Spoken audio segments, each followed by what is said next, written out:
Sawadee-ka. Hello and welcome to Daily Wisdom, Walking the Path with the Buddha. Today is our Pali Canon and English study group where we study the words of the Buddha. We're in volume 7, chapters 21 through 34. We're finishing up this book today, and then we're going to be moving into volume 8 next week, which is the foremost householders. This is where you're going to learn teachings related to household practitioners to help you journey closer to the enlightened mental state where the mind can be peaceful, calm, serene, and content with joy.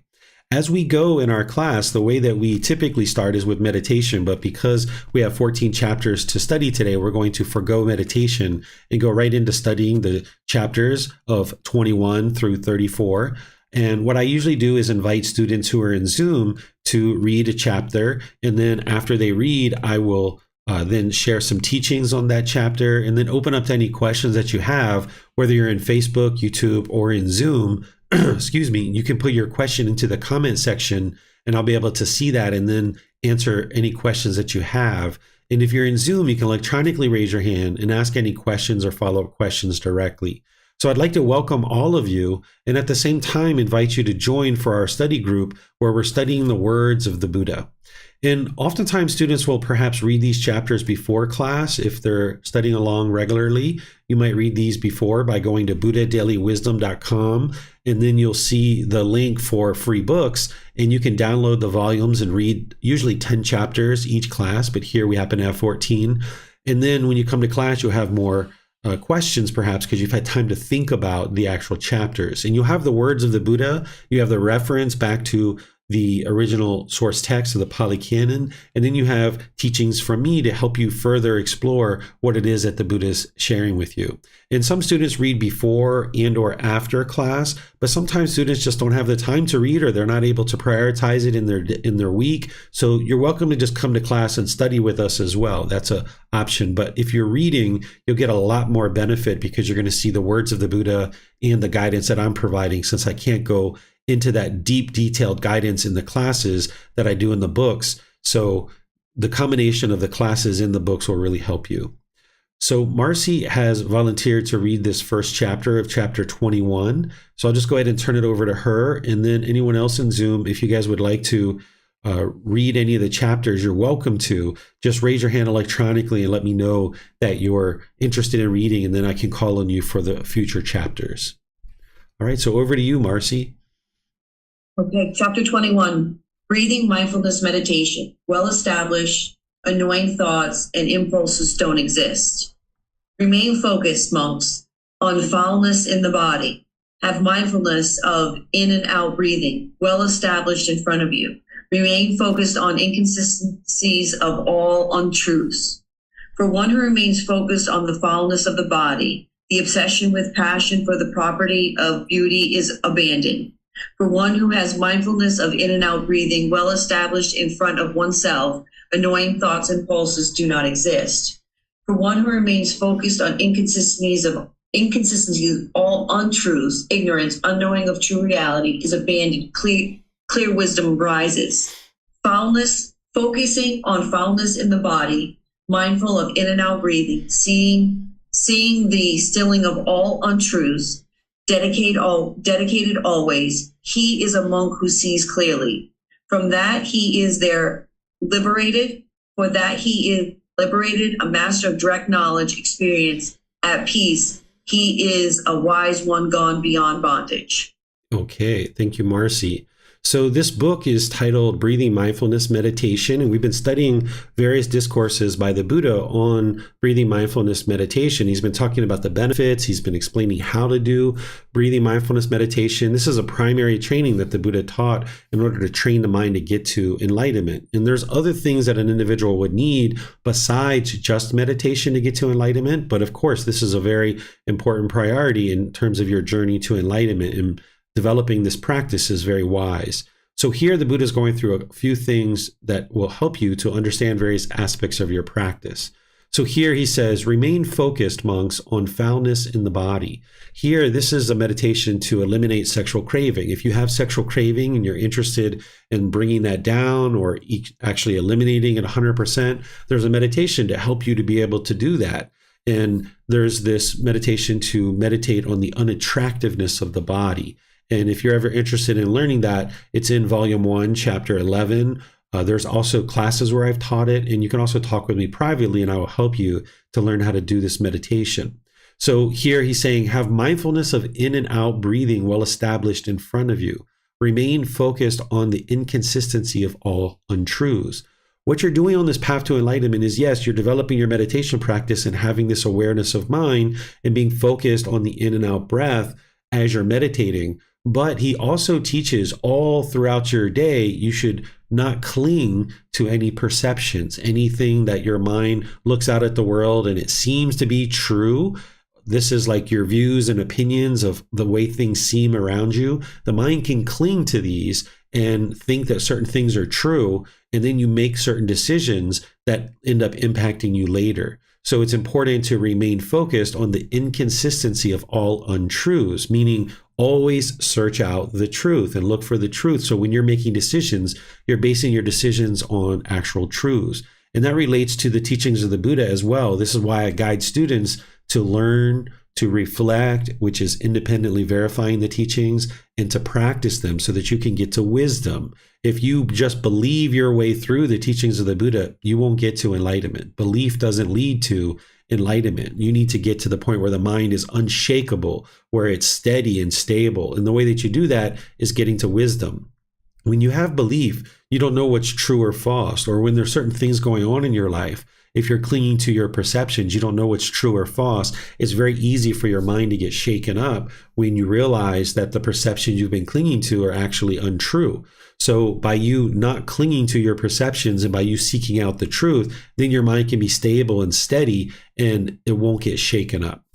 And then he says here, for one who remains focused on foulness of the body, the obsession with passion for the property of beauty is abandoned. So if you're noticing that you have this obsession with looking beautiful or handsome or appearing a certain way, by you understanding the body is having a certain amount of unattractiveness to it, which we typically don't see that in the unenlightened state. We kind of see the human body as being attractive. That's why we are interested in having things like sexual contact, that we see this outer layer of skin, we see the hair, we see the clothing, we see the makeup, the jewelry, other things that we do like colognes and perfumes, things like this to beautify the body.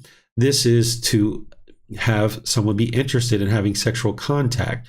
And this can lead to an obsession on your own self where you're trying to look a certain way in the world. Whereas if you develop this unattractiveness of the body, you can just know that you need to take care of the body and you need to maintain its health and you need to make wise decisions, but you're not doing that with obsession, which would be craving, desire, attachment.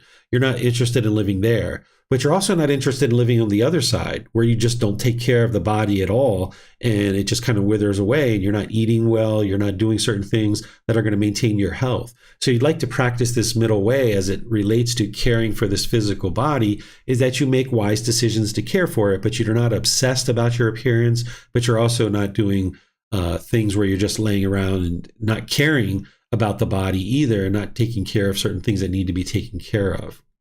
Here, the Buddha says in this next part, he says, one who has mindfulness, meaning developing breathing mindfulness meditation, and then as you're developing that well established in front of you, annoying thoughts and impulses don't exist.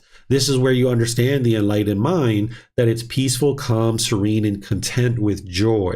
An enlightened mind doesn't even experience a bad mood. All the pollution's been eliminated from the mind, that there isn't even a bad mood anymore. So that's why he's saying that annoying thoughts and impulses don't exist in a mind that is well developed with mindfulness, and having done so with breathing mindfulness meditation, you don't even have the slightest little annoyance anymore.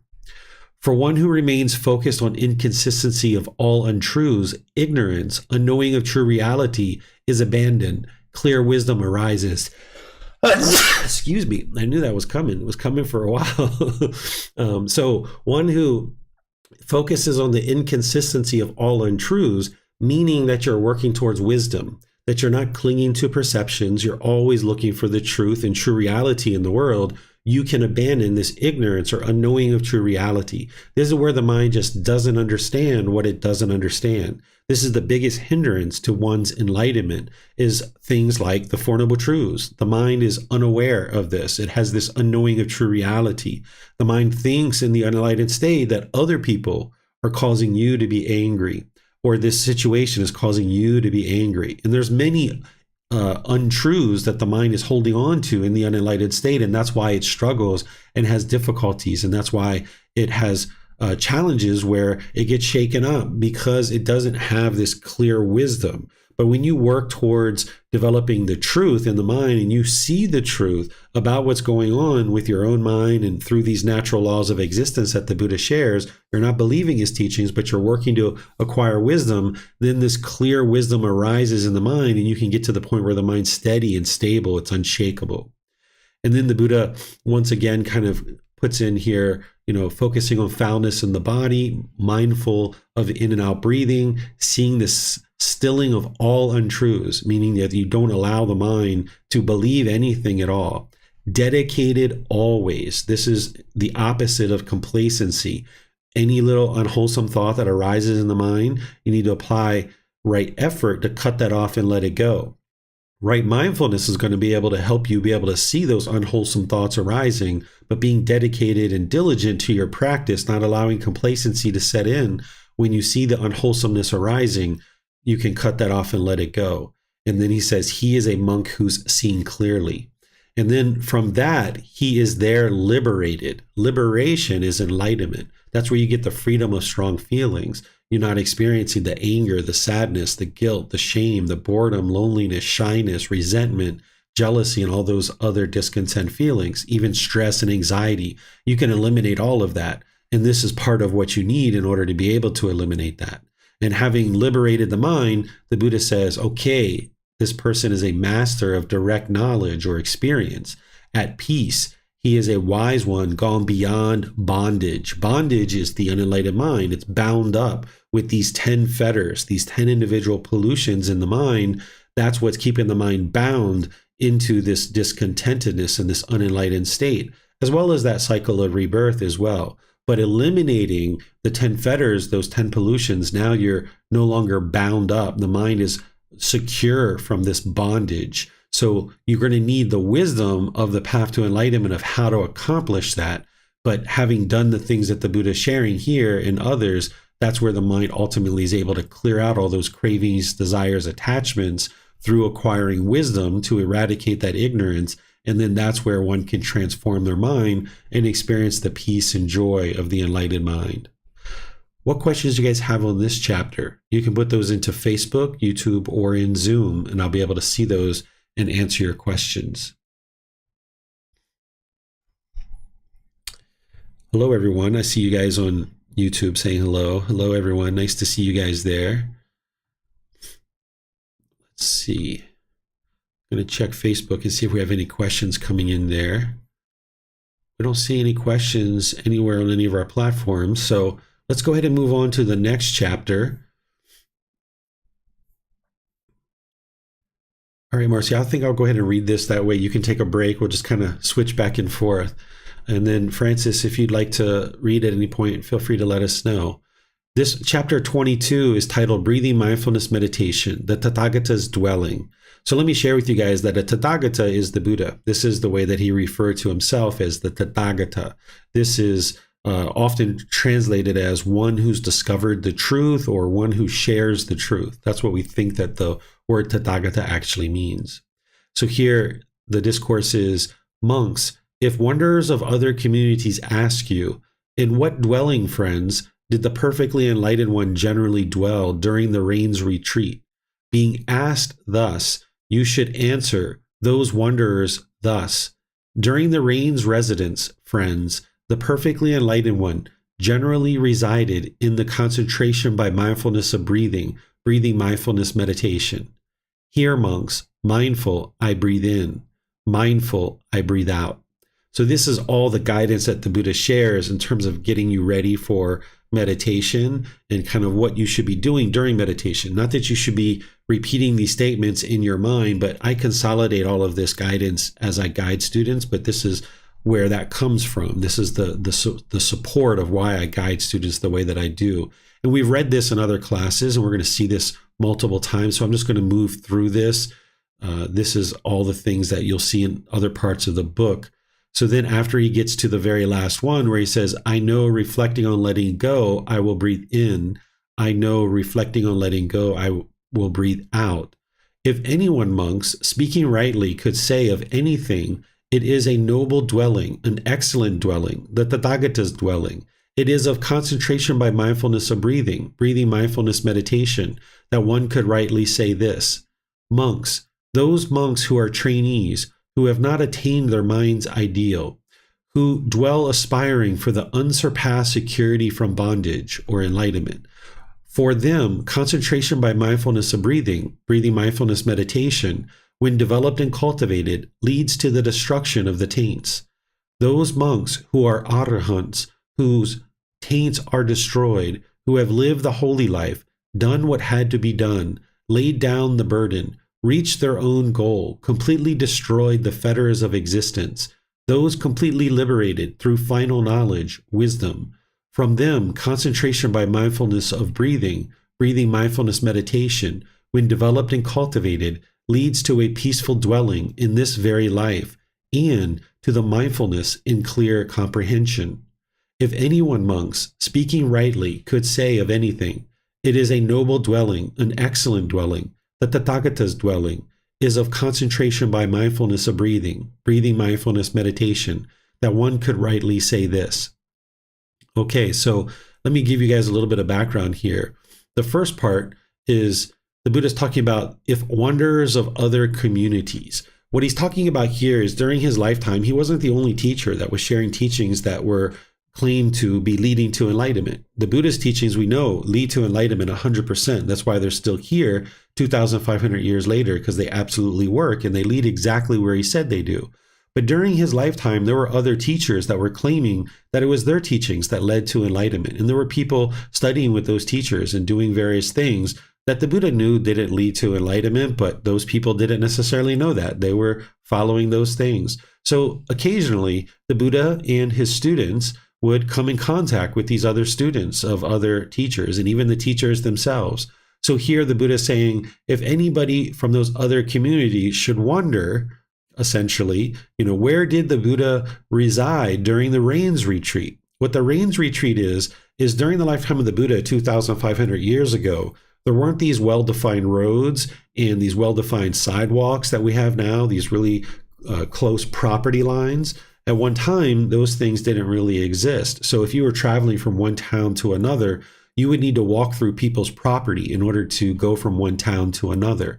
And a lot of people were farmers back then. And when it was raining, the ground would get very soft. And if people had planted crops and there were all these thousands and thousands of monks that the Buddha was teaching were traveling from one place to the other, they would destroy these crops, and then the people wouldn't have the food that they need to sustain their life. So what he would teach is for 3 months out of the year during the rainy season, that people would stay wherever they were, whether it was at a temple or at someone's village or in a house or what have you. They would just stay put for 3 months.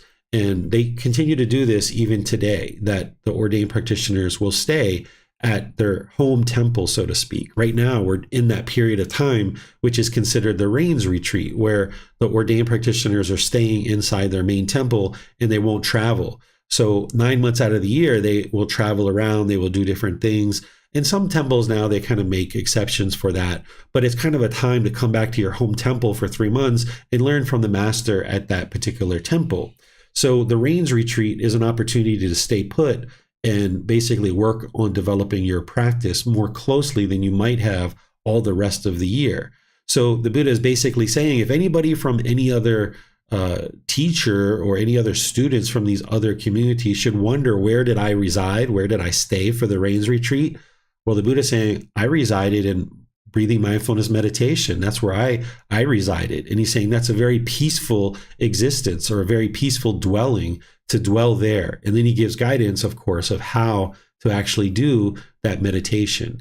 And then he talks about how if somebody is training and they have not yet attained the mind's ideal, meaning they haven't attained this mental state of enlightenment, who dwell aspiring for the unsurpassed security from bondage, which is enlightenment. So if they're aspiring for enlightenment, for them, concentration by mindfulness of breathing, when developed and cultivated, leads to the destruction of the taints. This is the pollution of mind, the defilements, the fetters. Those are the 10 things that are in the mind that are causing the mind to stay in the unenlightened state. So the Buddha is explaining how breathing mindfulness meditation leads to the elimination of all of those individual fetters, because those fetters, the mind's holding on to it, it's clinging. These are mental objects that are in the mind. They're deeply rooted in the mind. So by you meditating and accumulating benefit over time, you're softening up the mind and getting more and more of that pollution out of the mind. So anything that's going on in your life, whatever you're struggling with, maintaining a consistent breathing mindfulness meditation practice is going to help you to eradicate any struggles or difficulties that you're dealing with. And of course, practicing generosity as well, where you're training the mind to give and share more than is strictly required in any given situation without any expectation of anything in return. As you go around and practice generosity in various situations, you're training your mind to let go. So this can be very wise and very helpful in addition to the breathing mindfulness meditation. But here he's just focusing on the breathing mindfulness meditation because that's what we're focused on in these discourses. But in other places, he talks about the generosity. So be aware of that. And then he says, those monks who are arahants, during the lifetime of the Buddha, and even now we use this word arahant to refer to an enlightened being. An arahant is an individual who's eliminated all 10 fetters from the mind. So we call that person an arahant, or today we might just refer to them as an enlightened being. We also refer to it as arahantship, right? Like this is an individual who's working towards arahantship. They're working to eliminate the 10 fetters. So the Buddha is saying those monks who are arahants, so those monks who are enlightened, whose taints are destroyed, meaning they've eliminated all the 10 fetters, who have lived the holy life, done what had to be done, laid down the burden. Laying down the burden is to lay down craving, desire, attachment. Because as long as you have craving, desire, attachment in the mind's almost like a slave to these cravings. It's going to chase these cravings and thinking that somehow it's going to provide some kind of lasting satisfaction. But it's a real burden to carry around cravings because you just have to keep chasing. So an individual who's eliminated the 10 fetters or the taints, they've destroyed those, they've laid down the burden. They no longer have craving in the mind. They've reached their own goal, completely destroyed the fetters. Those completely liberated through final knowledge. This is when you attain enlightenment and your mind is now enlightened, you've attained final knowledge where you understand the complete path to enlightenment. You understand all the various aspects of the path to enlightenment. So we call that final knowledge. For them, concentration by mindfulness of breathing, when developed and cultivated, leads to a peaceful dwelling in this very life and to mindfulness and clear comprehension. So if you've eliminated the 10 fetters, you've been using breathing mindfulness meditation to do that, you've developed and cultivated the mind, it leads to this peaceful dwelling where you can meditate and your mind's peaceful and joyful.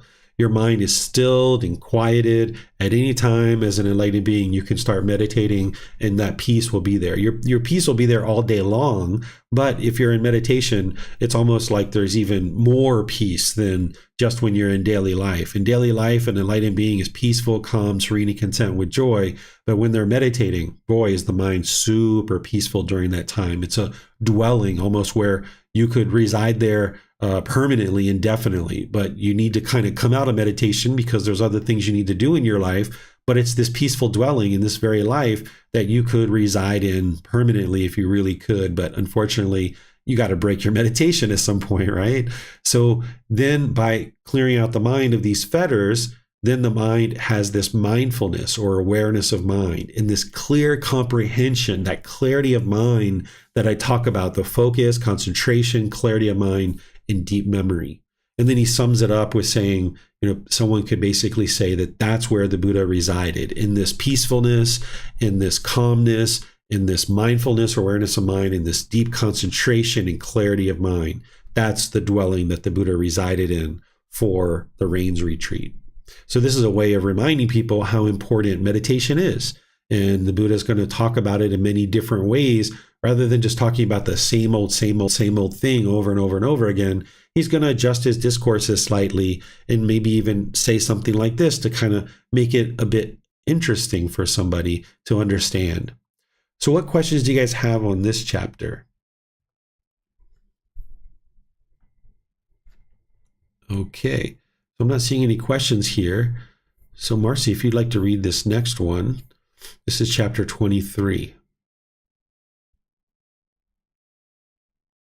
Through breathing mindfulness meditation, no shaking or trembling occurs in the body, and no shaking or trembling occurs in the mind. At Savatha, now on that occasion, the Venerable Mahakappana is sitting not far from the perfectly enlightened one, with his legs folded crosswise, holding his body straight, having set up mindfulness in front of him. The perfectly enlightened one saw him sitting nearby, with his legs folded crosswise, his body straight, having set up mindfulness in front of him. Having seen him, he addressed the monks thus: Monks, do you see any shaking or trembling in this monk's body? Venerable Sir, whenever we see the Venerable One, whether he is sitting in the midst of the community or sitting alone in private, we never see any shaking or trembling in the Venerable One's body. Monks, that monk gains at will, without trouble or difficulty, that concentration through the development and the cultivation of which no shaking or trembling occurs in the body, and no shaking or trembling occurs in the mind. And what concentration is it through the development and cultivation of which no shaking or trembling occurs in the body, and no shaking or trembling occurs in the mind? It is, monks, when concentration by mindfulness of breathing of mindfulness meditation has been developed and cultivated, that no shaking or trembling occurs in the body, and no shaking or trembling occurs in the mind. And how, monks, is concentration by mindfulness of breathing mindfulness meditation, developed and cultivated so that no shaking or trembling occurs in the body, and no shaking or trembling occurs in the mind? Here, monks, a monk, having gone to the forest, to the foot of a tree, or to an empty hut, sits down, having folded his legs crosswise, straightened his body, set up mindfulness in front of him. Just mindful he breathes in and mindful he breathes out. He trains thus, experiencing the whole body. Repeat as at chapter 1. He trains thus, reflecting on letting go, I will breathe in. He trains thus, reflecting on letting go, I will breathe out. It is, monks, when concentration by mindfulness of breathing mindfulness meditation has developed and cultivated in this way, that no shaking or trembling occurs in the body, and no shaking or trembling occurs in the mind. All right. Thank you, Marcy. So one of the things that you might notice is that during meditation, you might notice your arms or legs kind of shake occasionally. This is impermanent. It's as the mind's letting go, you can have various shaking and things like this. You just bring the mind back to the breath and keep training to be in the present moment and back to the breath. But also in daily life, you might notice that your leg is bobbing up and down, or you're tapping your fingers on a desk or something like that. If the mind is overactive, you'll see it in the body. The body will be overactive as well. There'll be this repetitive motion of, clicking the fingers on the desk, or bobbing the knee up and down, or shaking the foot. These are things that are happening because the mind is overactive. But if the mind is tranquil, then the body will be tranquil as well, because the mind is the boss and the body is the employee. So what you would like to do is train the mind with all these teachings, including breathing mindfulness meditation, to the point where you don't have that overactivity in the mind, so that then the mind can be tranquil and the body can be tranquil. And the Buddha's explaining here that there's this individual amongst their community that has essentially accomplished that, where they're steady and stable. If the mind is steady and stable, you'll see that the body will be the same way. Questions on this one?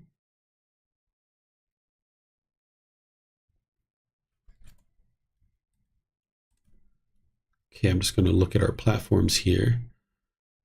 All right, I'm not seeing anything here. So let's go to the next one, which is 24.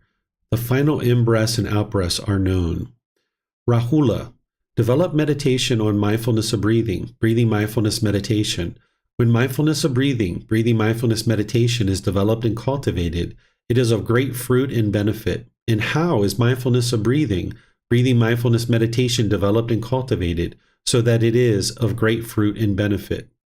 This is repeated from what we've been seeing all along. So then we'll just skip over down here. Rahula, that is how mindfulness of breathing mindfulness meditation is developed and cultivated so that it is of great fruit and benefit. With mindfulness of breathing mindfulness meditation is developed and cultivated in this way.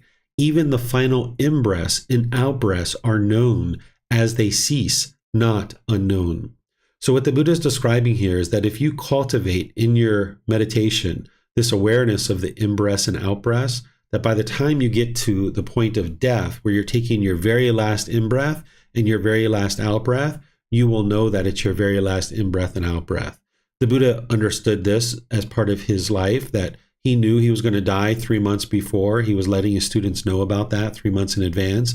That's how awake, that's how enlightened he was, that he was able to know the future in some situations before it occurred. So he let people know 3 months before he was going to die so that people would know. And if they had any last questions, they could ask him.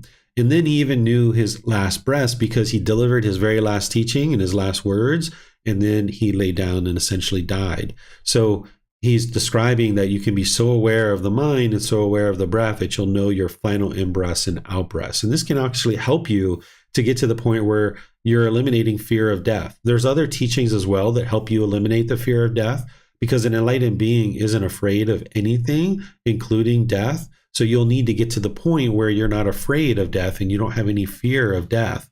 So understanding this development of the mind through breathing mindfulness meditation and developing and cultivating the mind, being aware of the breath and knowing that you'll be able to understand your final in-breaths and out-breaths can be part of helping you to eliminate your fear of death, but there's other things you'll need to do as well. And then, of course, the Buddha gives this whole long description of how to do meditation, which is what's being repeated in these discourses over and over. And I usually just like to point out that the Buddha is talking to his son here. This individual, this individual Rahula is his son. A lot of times people think that he left his family and he never came back, but instead he actually came back to the area where he was. His son, his wife, his mother, who was essentially his stepmother, his aunt, his cousins, his brother-in-laws, different people ordained with him, and they all got to enlightenment because he knew how to get to enlightenment. That's the Buddha's wisdom. He knows how to guide people to enlightenment. So he didn't just, leave and never come back. He actually ended up spending time around his family, and they were training with him and were able to get to enlightenment. So him leaving for 6 years to go off and discover this wisdom ultimately helped his family and helped the entire world by having this wisdom in the world. So let me know what questions you guys have on this chapter. You guys know how to do that. It's put those into Facebook, YouTube, or Zoom, and then I'll see them. Or if you're in Zoom, you can electronically raise your hand and ask any questions or follow-up questions directly. Okay, I'm not seeing any questions here. So let's go on to chapter 25.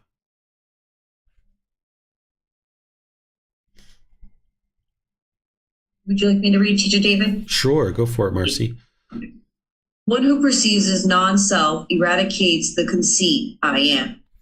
When a monk has wholesome friends, wholesome companions, wholesome comrades, it can be predicted of him that he will be virtuous, practicing moral conduct, one who resides restrained by the training guidelines possessed of wholesome conduct, and resolving difficult situations, seeing danger in the slightest faults, having undertaken the training guidelines, will train in them.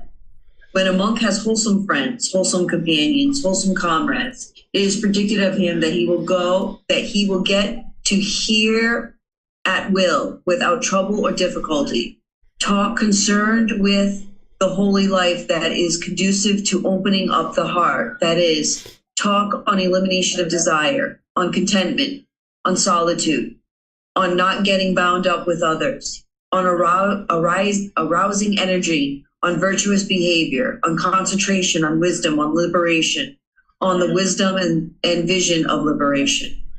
When a monk has wholesome friends, wholesome companions, wholesome comrades, it can be predicted of him that he will arouse energy for abandoning unwholesome qualities and acquiring wholesome qualities. He is strong, firm in effort, non-casting off the duty of cultivating wholesome qualities. When a monk has wholesome friends, wholesome companions, wholesome comrades, it can be predicted of him that he will be wise, possessing the wisdom that discerns arising and passing away, which is noble and penetrative, and leads to the complete destruction of discontentedness. Having based himself on these 5 things, the monk should develop further another 4 things. Perception of unattractiveness of the body should be developed to abandon lust. Love and kindness should be developed to abandon ill will. Mindfulness of breathing mindfulness meditation should be developed to cut off thoughts. The perception of impermanence should be developed to eradicate the conceit, I am. When one perceives impermanence, the perception of non-self is stabilized. One who perceives non-self eradicates the conceit, I am, which is nibbana, enlightenment, in this very life. All right. Thank you, Marcy. So here, this is where the Buddha is talking about developing wholesome friends, companions, and comrades. Because if you develop wholesome people around you, your mind will have a tendency to be influenced by that wholesomeness. Whereas if you have unwholesome individuals around you, you'll tend to conform to do those things as well. And if you're going to cultivate wholesome friends and associates around you, you would like to do that without judgment. You're not judging people. You're not putting yourself up high and talking down to people or looking down on others, but instead you're practicing discernment or wise decision making, where the more you understand the natural law of Gama, of cause and effect or action and result, and you build this wisdom around things like the 5 precepts and the Eightfold Path and things like this, like right intention, right speech, right action, you start developing the ability to make wise decisions about who to include in your life. So for example, if you have people that are killing, stealing, having sexual misconduct, lying, or taking substances that cause heedlessness around you, your mind will have a tendency to be influenced by this. Or if you understand the Eightfold Path with right view, if you have people around you who are constantly blaming you for the difficulties that they're experiencing, you know that that's not true. But if you continue to reside around those types of people, it's going to be difficult and challenging for you to really establish right view. So you would like to make wise decisions based on wisdom about who to involve in your life. And you're not going to be able to involve, everybody in your life is enlightened. You're going to need to be able to make wise decisions about who to include in your life. And then where you see that there are certain challenges in relationships that you're having, you can learn from that.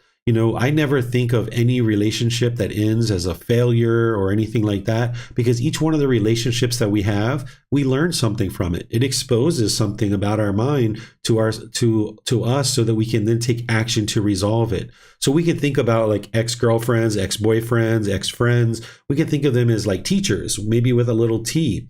Maybe not a big T. Maybe you have other teachers who are like these big T's in your life, but they can be like little T's where you're learning from these individuals. Maybe not directly, but there may be triggering certain cravings that are in your mind that you didn't know that was there. And you can be appreciative and have gratitude that these individuals were in your life. And then be sure to do that inner work to look at how to improve your mind so that you can then move beyond it.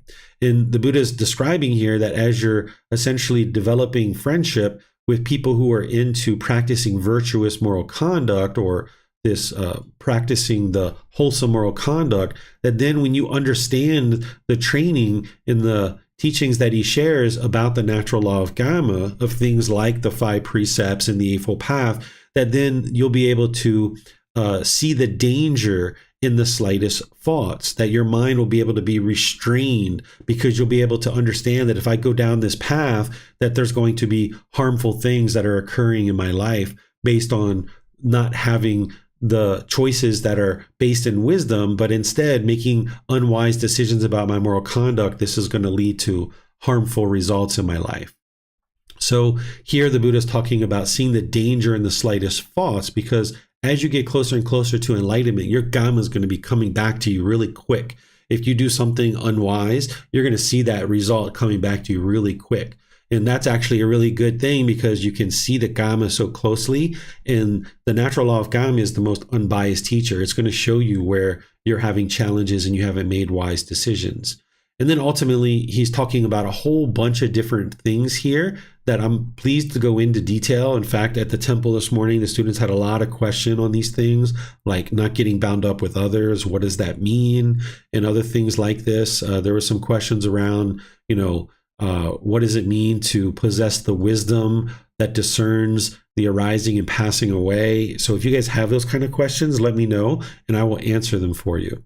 Ultimately, the Buddha gets to this teaching where he's sharing the 4 different types of meditation that an individual would need to develop and cultivate in order to train the mind to get to enlightenment. And these are the 4 meditations that I teach as well. The first one is the meditation to eliminate sexual cravings.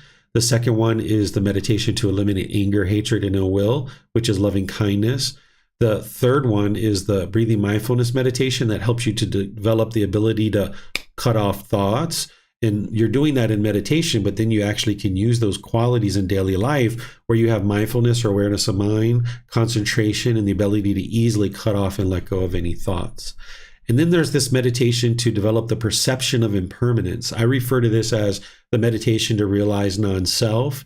And you can see why I refer to it that way, because you're developing the perception of non-self and you're eradicating the ego and the conceits and this I am. So the more you understand about personal existence view and that fetter, then you understand that you need to apply effort to eradicate that from the mind.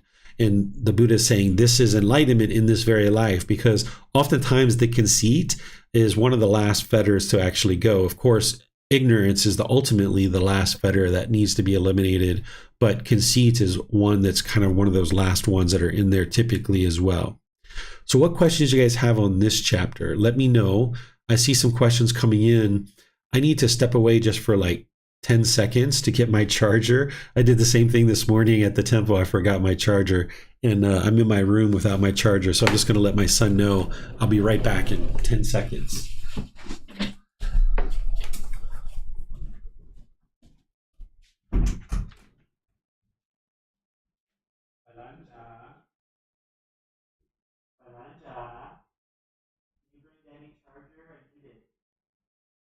My battery is about to die, Pop.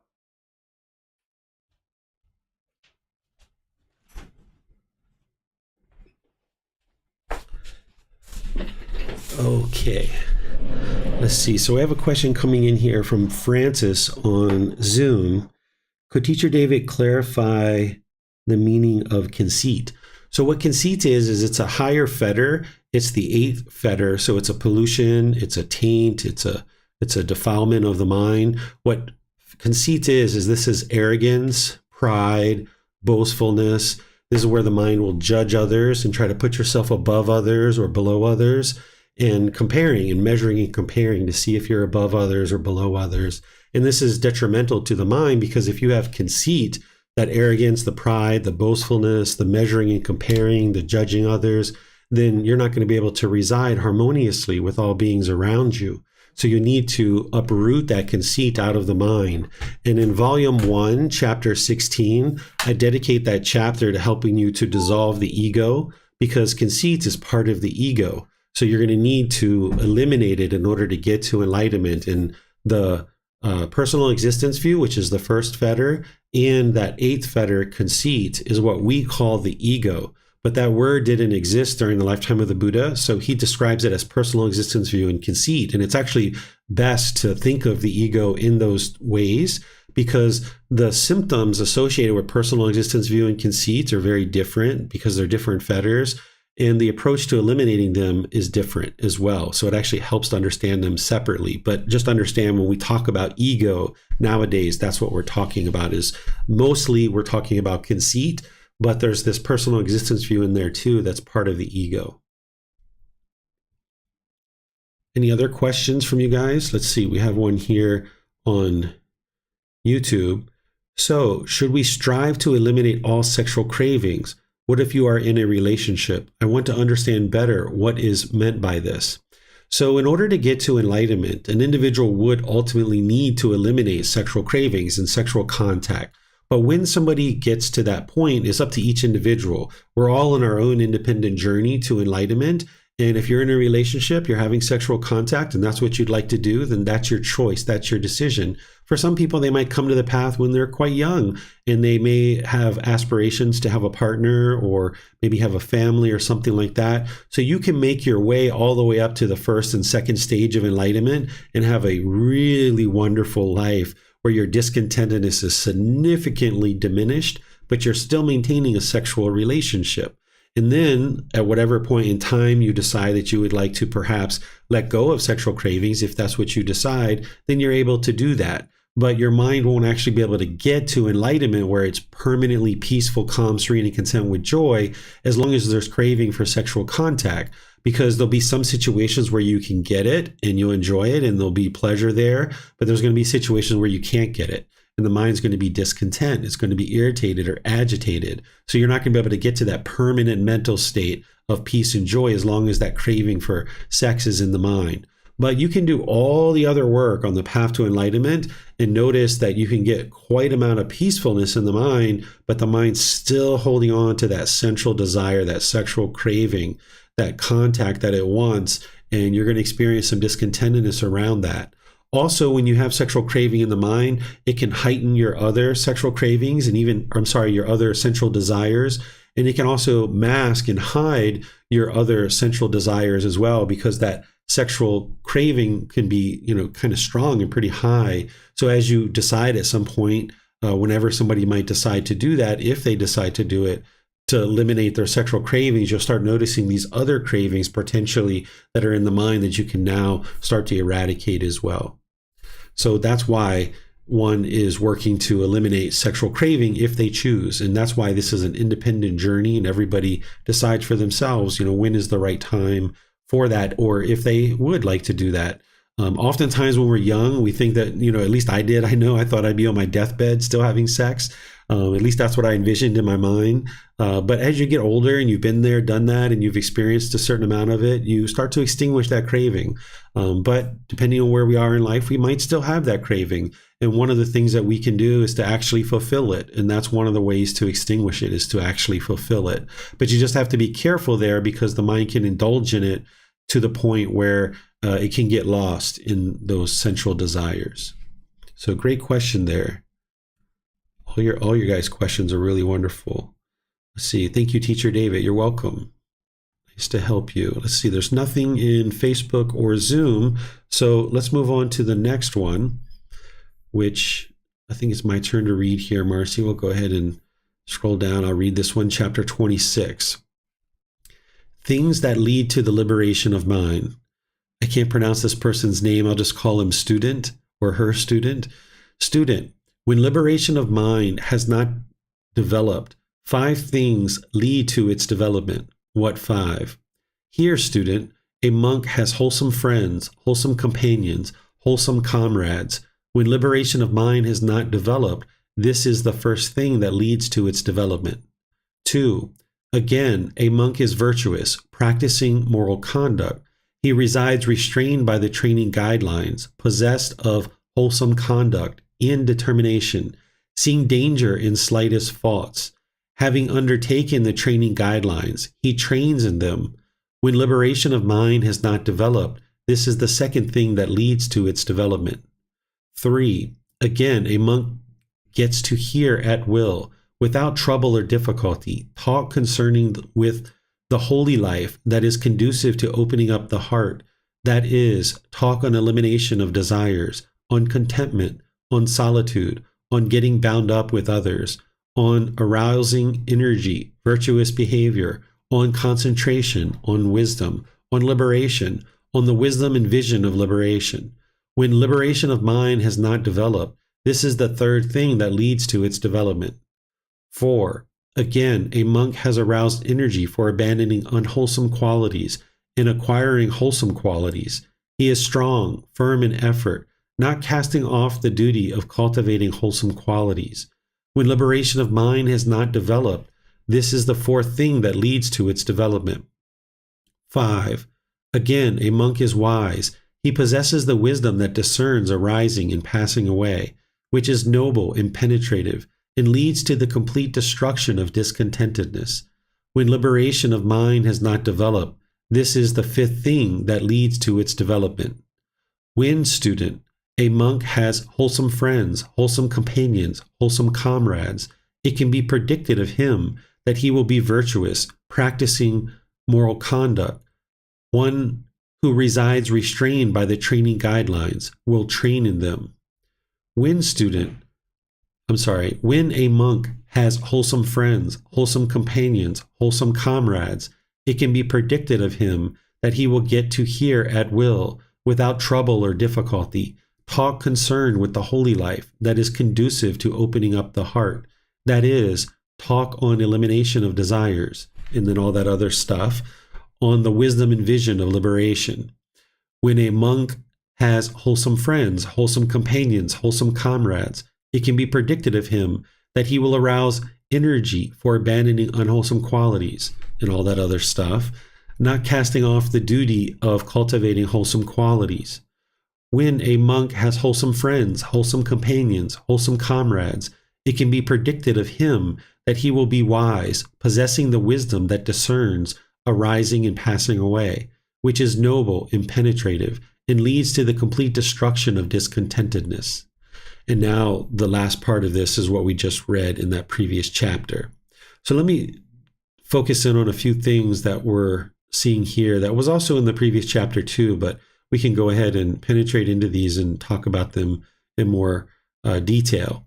Here, notice that an individual needs to be determined to develop wholesome moral conduct, that without determination and dedication and diligence, you're not going to be able to get to enlightenment. You're not going to just stumble your way into enlightenment. You're not going to just fall into enlightenment. There needs to be deliberate, conscious decisions that lead to continuous development on the path to enlightenment. So determination, dedication, and diligence is really important as part of the path. Then hearing at will, without trouble or difficulty, talk concerning the holy life, conducive to opening up the heart. That's what you're involved in right now. You're hearing talk concerning the holy life. You're learning about the teachings of the Buddha, and that's going to help what the Buddha describes as opening up the heart. There's people who talk about the mind as being inside the heart, which I think is a very warm, very loving way to think about the mind. There's people who talk about it as being, in the head. That's kind of a Western way to think about it. There's other cultures that talk about the mind as being outside the body. In reality, the mind is intangible. It's non-physical. You can't touch it. You can't point to where it is. So it doesn't really necessarily reside in any one particular place. But the way that the Buddha describes it, he talks about it as being in the heart, which I think is a wonderful way to think about the mind, because we associate the heart with warmth and love and compassion and things like this, even generosity. So think about that you're opening up your mind, you're opening up your heart as you're learning and understanding the teachings of the Buddha. You're learning about the elimination of desires and how to develop this contentment in the mind, this peace and joy. On solitude, in order to get to enlightenment, you're going to need to learn how to be alone. Oftentimes, we fill up our life with friends and family, and we're around people a lot. And, we're going to the movies. We want somebody to come with us, and we won't go unless someone else goes with us. Or we want to go out to eat, and we only go to a restaurant if someone else comes with us. Or going to the mall or something like this. What you'll need to do is learn how to be alone and enjoy being with yourself, so to speak, being alone with this being. Because if you enjoy being with yourself, then other people will enjoy being with you. If you don't enjoy spending time with yourself, being alone, why would anybody ever enjoy spending time with you? So you're going to need to learn to be alone, because as you eliminate more and more of the pollution of mind, you're going to notice that you need to sleep less and less, and you're going to be spending more and more time awake. This is one of the reasons why enlightened beings can be so productive and so successful in life, because it's like getting an extra day of time that you will be productive in a gradual sense for maybe 16 hours of your day. Of course, you're going to rest and relax and have fun and things like this, but you're never going to be making unwise decisions as an enlightened being that are going to lead to unwholesome results. And if you're learning to be alone, this is really good, because there's going to be times where you wake up or you're falling asleep really late and there's not other people around. And if you're lonely and bored and feeling like you're missing people, this is just because the mind has certain cravings, desires, attachments. So you're going to need to learn how to be alone. So I suggest people take their self out on dates. Go to the movies by yourself. Go to restaurants and eat alone. Go to the mall and walk around by yourself and do some shopping and just enjoy being with yourself and thinking about all the things that you need to think about and sorting out the things in your mind. This is oftentimes why we spend so much time around other people, because we're sometimes afraid of our own thoughts. But you're going to need to confront those thoughts. So by being alone, you can discover those thoughts and then start to enjoy that alone time. And then also, if you can train your mind to really enjoy being alone, when you're with other people, it's just a bonus. It's just like, wonderful, I'm with other people. But when you're not with other people, that'll be wonderful too. So learning to be alone is really important.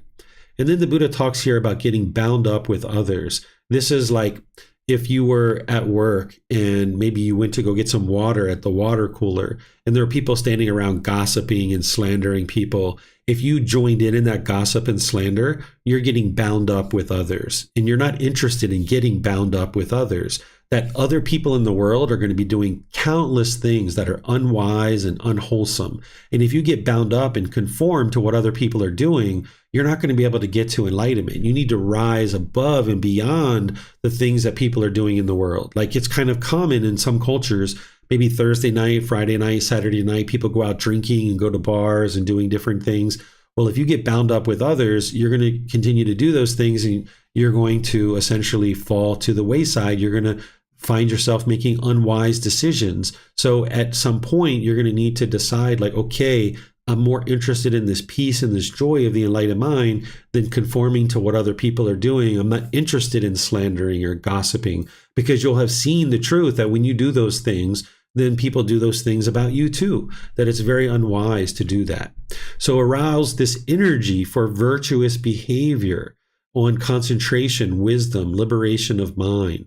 That's what you're interested in doing, is arising this motivation, this encouragement, this enthusiasm, this initiative, this ambition to go forward and develop the mind in this wholesome way, to develop concentration and wisdom, and how to actually get the mind to be liberated so that you can see clearly.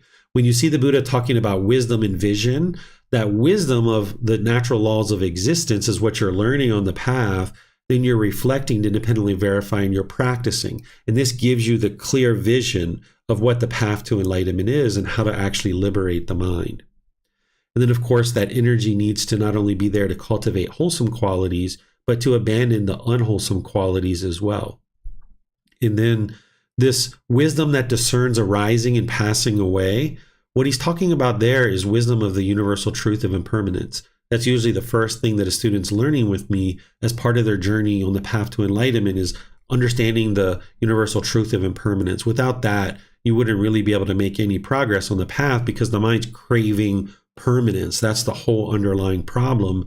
So you need to understand the universal truth of impermanence, which is the wisdom that discerns arising and passing away. This is things arise, change, and fade away. These are conditioned objects. So you would need to understand that, because that's what leads to the complete destruction of discontentedness. And I really take time in our foundational programs to make sure people understand the universal truth of impermanence, because that's what they need in order to eliminate the discontentedness. And then the Buddha is essentially summarizing all those things that he's already shared, and then saying, okay, now that you've developed those 5 things, now there's another 4 things that you need to develop.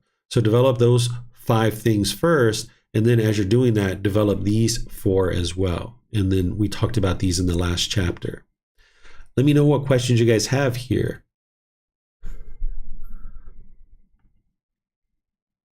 Okay, I'm not seeing any questions anywhere. So I'm going to move on to the next chapter, which is chapter 27. 10 perceptions for curing of an affliction. If, Ananda, you visit the monk Ramananda and speak to him about 10 perceptions, it is possible that on hearing about them, his sickness will immediately subside. What are the 10? The perception of impermanence, the perception of non-self, the perception of unattractiveness of the body, the perception of danger, the perception of abandoning, the perception of freedom from strong feelings, the perception of elimination, the perception of non-delight in the entire world, the perception of impermanence on all conditioned mental objects, and mindfulness of breathing, breathing mindfulness meditation. And what Ananda is the perception of impermanence. Here, having gone to the forest, to the foot of a tree, or to an empty hut, a monk reflects thus: form is impermanent, feeling is impermanent, perception is impermanent, volitional formations, our choices, decisions are impermanent, consciousness is impermanent. Thus, he resides reflecting on impermanence and these 5 aggregate subjects to clinging. This is called the perception of impermanence. And what Ananda is the perception of non-self.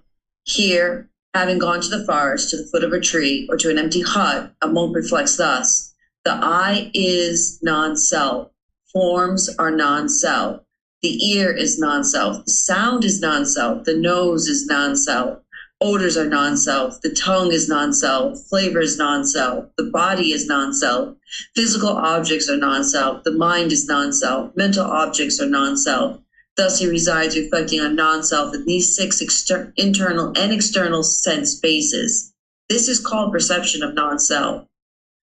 And what Ananda is perception of unattractiveness of the body. Here, a monk reviews this very body upward from the soles of the feet and downward from the tips of the hairs, enclosed in skin, as full of many kinds of impurities.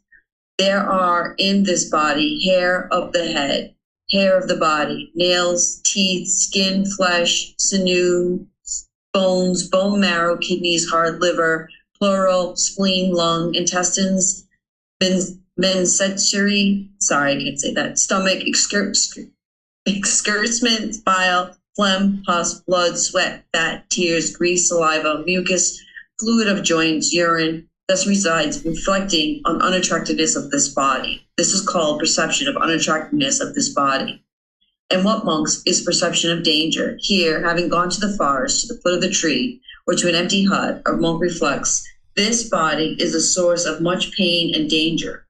For all sorts of afflictions arise in this body. That is, eye disease, disease of the inner ear, nose disease, tongue disease, body disease, head disease, disease of external ear, mouth disease, tooth disease, cough, asthma, katahara, pyrex, fever, stomach ache, fainting, dysentery, grips, flora, leprosy, boils, eczema, tuberculosis, epilepsy, ringworm, itch, scab, chickenpox, scabies, hemorrhage, diabetes, hemorrhoids, cancer, fistulas, illness originating from bile, phlegm, wind, or other combination, illness produced by changing of climate, illness produced by careless behavior, illness produced by assault, or illness produced as a result of unwholesome karma, a cold, heat, hunger, thirst, defecation, urination. Thus he resides reflecting on danger in this body. This is called perception of danger. And what Ananda is the perception of abandon. Here, a monk decides not tolerate an unarisen sensual thought. He abandons it, dispels it, terminates it, obliviates it. He does not tolerate an arisen thought of ill will, arisen thought of harm. Evil, unwholesome states, whenever they arise, he abandons them, dispels them, terminates them, and obliterates them. This is called perception of abandoning. And what monks, and what Ananda, is the perception of freedom from strong feelings. Here, having gone to the forest, to the foot of a tree, or to an empty hut, a mind reflects thus: this is peaceful, this is superb, this is the stilling of mind activities, and letting go of all greed, the destruction of craving, freedom from strong feelings, nibbana, enlightenment. This is called perception of freedom from strong feelings. And what Ananda is perception of elimination. Here, having gone to the forest, to the foot of a tree, or an empty hut, a monk reflects thus: this is peaceful, this is superb. That is, the stilling of mind activities, the letting go of all greed, the destruction of craving, elimination, nibbana, enlightenment. This is called the perception of elimination. And what Ananda is the perception of non-excitement in the entire world. Here, a monk refrains from any engagement in clinging, mental standpoints, adherence, and underlying tendencies in regard to the world, abandoning them without clinging to them. This is called the perception of non-excitement in the entire world. And what Ananda is a perception of impermanence in all conditioned mental objects. Here, a monk repels, unenthusiastic, and disinterested by all conditioned mental objects. This is called the perception of impermanence in all conditioned mental objects. And what Ananda is mindfulness of breathing, breathing mindfulness meditation. Here, a monk, having gone to the forest, to the foot of the tree, to an empty hut, sits down, having folded his legs crosswise, straightened his body, and established mindfulness in front of him. Just mindful he breathes in, and mindful he breathes out. Breathing in long, he knows I breathe in long. Breathing out long, he knows I breathe out long. Breathing in short, he knows I breathe out short. You want me to start? Yeah, we can just go right through that. Yeah. Okay. If, Ananda, you visit monk Brahma Mahanda and speak to him about these 10 perceptions, it is possible that on hearing about them, he will immediately recover from his sickness. Then, when the Venerable Ananda had learned these 10 perceptions from the perfectly enlightened one, he went to the Venerable Gimra Mahanda and spoke to him about them. When the Venerable Ji heard about these 10 perceptions, his sickness immediately subsided. The Venerable Ji the Venerable Ji recovered from that sickness, and that is how he was cured of his sickness. Perfect. Thanks, Marcy. So I just skip over these words because it's something that is really long and we've read it multiple times as part of this book.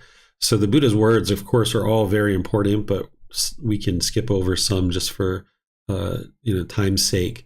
So thank you for reading this. There's 10 perceptions or 10 understandings, 10 developments of certain wisdom of what you need to cultivate in the mind to be able to understand these various things that he's talking about. And he's going into these 10 individual things that an individual would need to develop and understand. And what he's sharing is that understanding these things, it cured this person's affliction or this sickness.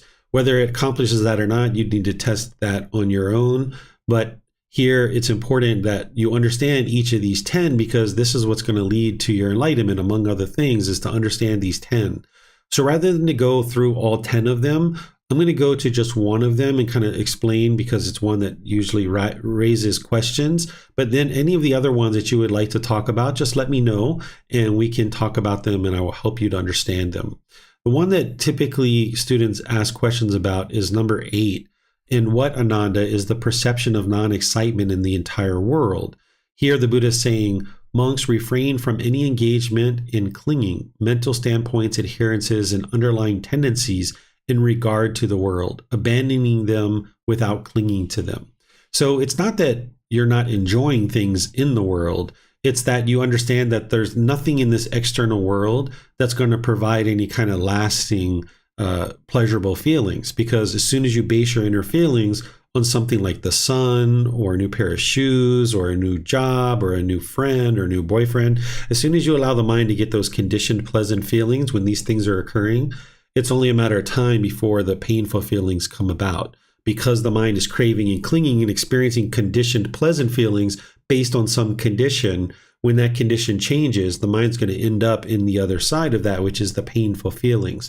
So eventually you get to the point where your mind is enjoying the things that you're doing in life. You can enjoy things without having conditioned pleasant feelings, but you start to understand that there isn't anything in the world that it's worthy for your mind to really get these excited feelings about, because if you do, it's only a matter of time before the mind ends up in the painful feelings. So it's really challenging for the mind to realize you got to let go of this temporary happiness, this temporary excitement, in order to get to this permanent joy or this permanent happiness, these unconditioned mental qualities of the joy that comes into the mind. And here specifically, he's talking about clinging to mental standpoints, adherences, and underlying tendencies. This is where if you have certain perceptions about the world, maybe political views or certain opinions or views about the world, if you cling to those things, you'll most likely find yourself in an argument with somebody trying to defend your opinions and views. And this is just going to lead to arguments and difficulties. It's going to lead to a speech that puts division between you and other people. So you would like to get to the point where it doesn't make sense to cling to any opinions and views and any of these adherences or underlying tendencies in regard to the world. If somebody else thinks that one politician is great and everybody else is terrible, okay, so be it. That's their choice. That's their opinion and their view. Your goal in life isn't to convince everybody to support the same politicians as you, or to be involved in the same hobbies or activities as you. Everybody has their own life. Everybody has their own choices and decisions that they're making. And being able to respect that and step away and not cling to your own thoughts and your own things that are going on in your mind, that will help you to reside more harmoniously with all people, because you're not going to be in there advocating aggressively with one thing or another. You're just sharing your views and opinions with other people and letting different people to ask you questions perhaps about certain things that you have thoughts about, or certain opinions or views that you have thoughts about. So let me know what questions you guys might have related to any of these 10. We can go into any of the 10. I just thought I would share that one with you because that particular one tends to draw some questions. So let me know what questions you guys have. Okay, so it looks like Francis is asking, what are mental objects? Are these referring to the 5 hindrances? So the 5 hindrances are mental objects, but more closely it's the 10 fetters, which 4 of the 5 hindrances are actually fetters. So all of those things are mental objects. What a mental object is it's a deeply rooted container in the mind, as we talk about the 10 fetters, that is deeply rooted in the mind, something like sensual desire or ill will or conceit. All of these and others that are the 10 fetters, those are mental objects. But also we use this word mental object kind of in a lighter way as well. Most often we refer to mental objects as these deeply rooted containers like the fetters, these pollutions that need to be uprooted and eliminated from the mind. But you could also think of a mental object as really any thought or any feeling or anything that's coming into the mind. So here when the Buddha is talking about eliminating the mental objects, I think is what he's talking about here. Let me find which one that is that he's talking about mental objects. Here it is. So when he's talking about the perception of impermanence in all conditioned mental objects. So yes, those fetters are all impermanent. You would need to know that, right? But then even just like individual thoughts of unwholesomeness, those are can be in this context described as a mental object, like a thought. So understanding that any kind of thought or feeling that's coming through the mind, these things are all impermanent, and you can cut them off and let them go if you understand that they're conditioned objects, and that you can apply effort and dedication and diligence to cutting those off and eliminating them from the mind as there's unwholesome thoughts. If there's wholesome thoughts in the mind in daily life, then support those, encourage those, don't allow those to fade. So in most situations where we're using mental objects to refer to those deeply rooted containers, but in rare situations like this, you can see that it's really related to any kind of thought or feeling or anything like that. All right, so let's see if we have any questions here on any of our other platforms. I'm not seeing anything there. So we'll move to this next chapter, which it's my turn to read, which is chapter 28. This is titled 5 Things to Penetrate to the Unshakable, and there's going to be 3 discourses here. Monks, possessing 5 things, a monk pursuing mindfulness of breathing mindfulness meditation in no long time penetrates to the unshakable. What he's talking about the unshakable is the enlightened mental state. By the time you get to enlightenment, the mind is unshakable. It's steady, it's calm. There's nothing that can shake up the enlightened mind. Even if you had children and your child got murdered, you wouldn't experience the mind being shaken up. You would still love your child. You would still have gratitude and appreciation, but you would understand impermanence and these things occur, that you wouldn't aspire for your child to be murdered. It's not love that's causing the mind to be discontent at the time of death. It's the craving, desire, attachment. So by the time the mind has been liberated of all craving, desire, attachments, it's unshakable. It doesn't matter what's happening in the world. Nothing will shake up the mind. So here the Buddha is going to give you 5 things that one would need to develop along with breathing mindfulness meditation to get to this enlightened mental state where the mind is unshakable. What 5? 1, here, a monk has few undertakings, few tasks. It is easy to support. and is easily contented with the necessities of life. 2. He eats little and is intent on moderation regarding food. 3. He is rarely drowsy and is intent on alertness. 4. He has learned much, remembers what he has learned, and cultivates what he has learned. Those teachings that are good in the beginning, good in the middle, and good in the end, with the right meaning and phrasing, which proclaim the perfectly complete and pure spiritual life. Such teachings as these he has learned much of, retained in mind, recited verbally, mentally investigated, and penetrated well by view. 5. He reviews the extent to which his mind is liberated. Possessing these 5 things, a monk pursuing mindfulness of breathing mindfulness meditation, in no long time penetrates to the unshakable. This second discourse is exactly the same, except number 4 changes. So I will read number 4. He gets to hear at will, without trouble or difficulty, talk concerned with the holy life that is conducive to opening up the heart, that is, talk on elimination of desires, on contentment, on solitude, on not getting bound up with others, on arousing energy, on virtuous behavior, on concentration, on wisdom, on liberation, on the wisdom and vision of liberation. Then same thing here, it's just number 4 that changes. Number 4 is he is a forest dweller who resorts to remote lodgings. So here the Buddha is essentially giving you 5 things. The original 7 things. The original 5 and then 2 additional. This is kind of common in the Buddhist teachings where he might say, okay, there's these 5 things to penetrate to the unshakable. And he says it in one way in one discourse, and then he changes it slightly in another one, and he changes it slightly in another one. So in each discourse, he's not just giving you the only 5, he's giving you 5 that he's sharing at that particular time. And then what you're doing is you're putting them together to understand what are the ones that you really need to develop in order to develop the mind to this enlightened mental state. So that's what's really great about this book series is it's consolidating these teachings in one place where you can see that very clearly, because oftentimes these teachings are spread out amongst different volumes of books and you're not seeing them all at one time like this book series is doing for you. So here we've talked about some of these, but let's just go through them. This first one is if your mind is unenlightened and you have craving, desire, attachment, oftentimes the mind is just go throughout your day. You might have 10, 20, 30 different things on your list, and you're just go throughout your day. And the reason why is the unenlightened mind is getting those pleasant feelings whenever it accomplishes one of its cravings or one of the things that it's trying to accomplish. It feels these happiness, this excitement, this elation. So oftentimes an individual might fill up their list with a lot of different things for their day, and now they're just racing through their list trying to get all these things accomplished, rather than just taking things slow and gradual and having few undertakings and few tasks. That's what an enlightened being is going to essentially be able to do, that they're not just going to race around and try to complete 10, 20, 30 different things in a day. They're going to just gradually, slowly, consistently work through a few tasks that they might need to handle in a given day, realizing that they can't accomplish everything in one day.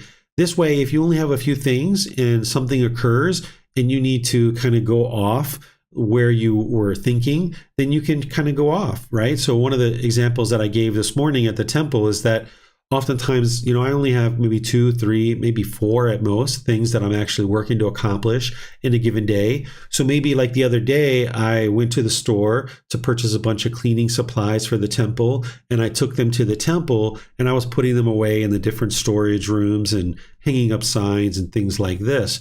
Well, if I had like a whole list of 10, 20, 30 things to do, and some student happened to stop by the temple, the mind might have just been racing to try to accomplish all those things rather than residing in the present moment and realizing, you know what, I can put this putting away the cleaning supplies on hold, and let me just talk with the student. The student has come to the temple to be able to learn and ask questions. Let me just sit down and talk with them.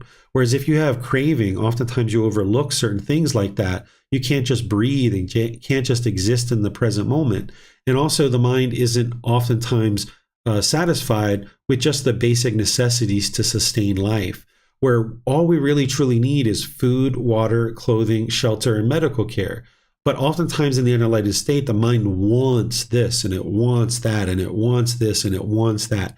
It can't be peaceful and contented unless it has all these different things. So no matter what's going on in your life, if you can think about, you know what, I've got food, I've got water, I've got clothing, I've got shelter, and I've got medical care.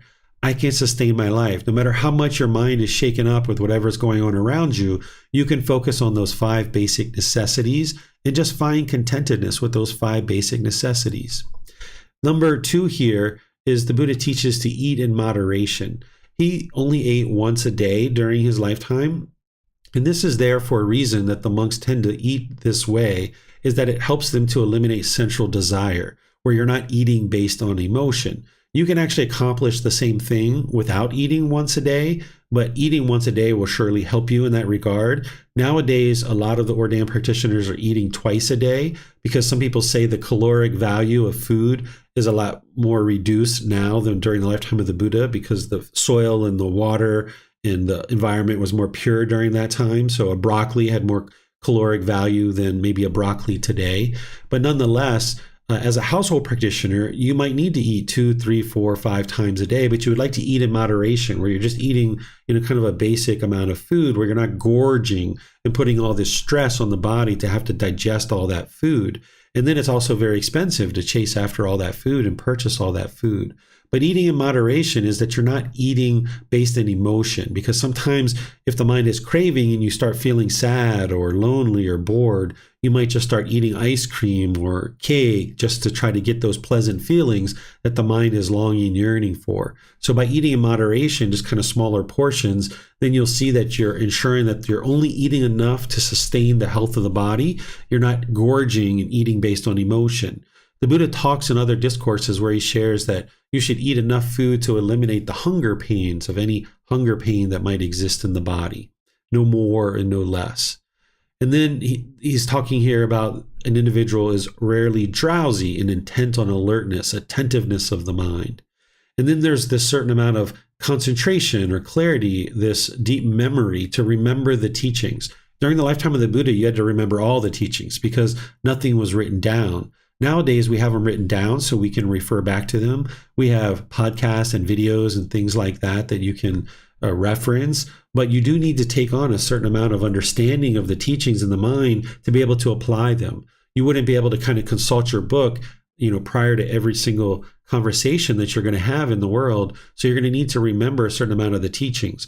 Early on, the mind can be somewhat polluted, and this can be challenging to have a certain memory. But as you're bringing your meditation practice up, the pollution is going down, so your ability to remember things is increasing more and more and more. This is why some people choose to take these programs that I teach more than one time, because the first time through, they're going to remember a certain amount of content. But the second or third time through, they're able to retain more and more details of what's being taught because their mind is in a better condition. And by remembering and retaining more of the teachings, you can then apply them in daily life more readily. And then this 5th one, he's talking about that he reviews the extent to which his mind is liberated. This is where you're very objective about your mind, that oftentimes the mind can overlook certain discontentedness and kind of push it to the side and just kind of keep on going through life. But instead, you need to analyze the mind. You need to look inward. You need to review the mind and see, is it agitated? Is it annoyed? Is it frustrated? Is it irritated? What are the cravings, desires, attachments that led to that? I call this analysis of the mind, that you analyze the mind for its cravings, desires, attachments. Here, the Buddha is referring to it as review the extent to which his mind is liberated. Liberation is that peace and joy of the enlightened mind. But if you're experiencing any discontentedness, which are those conditioned feelings, you need to penetrate into that and use that as an indication that there's still craving in the mind, and then uncover what those are so that you can eliminate them. Then here, we have already talked about this one, which is number 4. We've already talked about that in a previous discourse. And then here we even talked about this one. He is a forest dweller who resorts to remote lodgings. During the lifetime of the Buddha, people would go out into the forest and spend 3 months or 6 months or so all alone, just meditating. And of course, they would come out to get food and stuff like that. But this is the way they train their mind to be alone and train their mind to be comfortable. So this is where I was saying that training your mind to go to the movies or go out to dinner or go to the mall or go to a park or go on vacation by yourself. This can be a really wonderful way to help you train your mind to be alone. And here during the lifetime of the Buddha, they went out into the forest, but you can do these kinds of things even by just traveling alone for a couple of weeks and going on vacation or holiday alone. This is a great way to train your mind to be comfortable while being alone. Let me know what questions you guys have on any of these. You can put that into Facebook, YouTube, or Zoom, or you can raise your hand in Zoom and ask any questions that you like.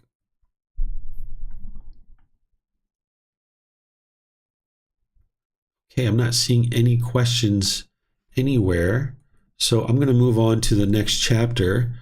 It looks like Marcy disconnected, so I'll just go ahead and keep reading.